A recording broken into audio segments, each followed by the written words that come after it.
We turn now to Egypt, where the country has declared a month-long state of national emergency. At least 149 people are dead after security forces sent bulldozers and tanks into protest camps set up by supporters of the ousted President Mohamed Morsi.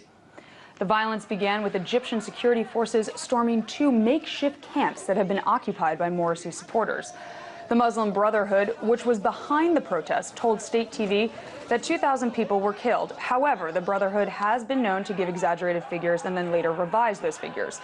U.S. Secretary of State John Kerry spoke today against the violence, but said he still believes a political solution is possible. Today's events are deplorable, and they run counter to Egyptian aspirations for peace, inclusion, and genuine democracy. Egyptians inside and outside of the government need to take a step back.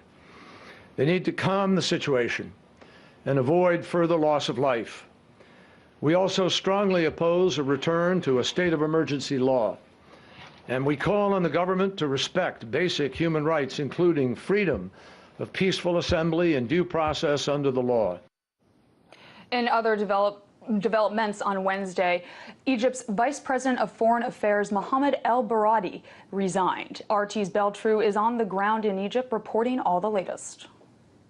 The Egyptian presidency has now announced a one-month state of emergency across the country in the growing violence. The interim president, Adli Mansour, called on the army to support the Ministry of Interior and its police force in this. Now, I have been there in the heart of the clashes at the main sit-in for ousted leader Mohamed Morsi in Nasr City, and the scenes have been extremely bloody. We've had reports of at least 2 journalists killed, including a Sky News cameraman who was shot dead. It's been very, very violent as the security forces moved in on these encampments. In Giza, whereas the second sit-in, the encampment was completely destroyed as bulldozers pushed over all the shelters and the tents after firing volleys of tear gas and bullets on the protesters there. However, the clashes continue and they are extremely fierce in the Rabaa al-Dawiya Mosque in Nasr City. The security forces moved in on protesters at around 6:30 this morning and started firing at them at 7 a.m. Using birdshot bullets, tear gas and also live ammunition, which I have actually seen with my own eyes. And they've continued to surround the entire sit-in, firing both at protesters inside and also anyone attempting to get in. The background to this is that the supporters of ousted leader Mohamed Morsi said that they wanted him to be reinstated and the constitution.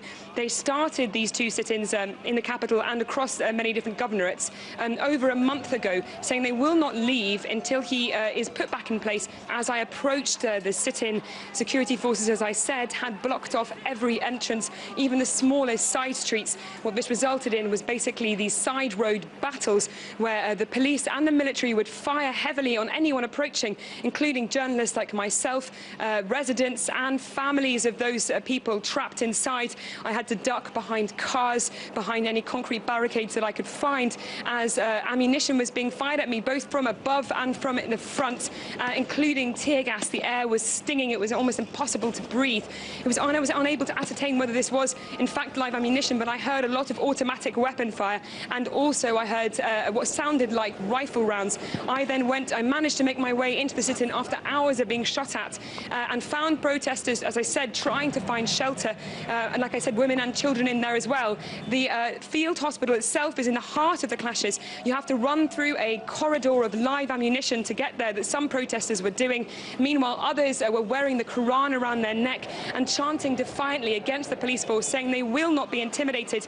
Paramedics were carrying stretchers to the front line with their uniforms covered in blood, saying that a number of people had died in their ambulances. I then watched one particular protester shot in the chest who was actually killed. He actually died in front of me. The paramedics in the ambulance attempted to resuscitate him, but it didn't work. He died right there with a gunshot wound to his chest and another one to his leg. So clearly it looks like the security forces are shooting to kill.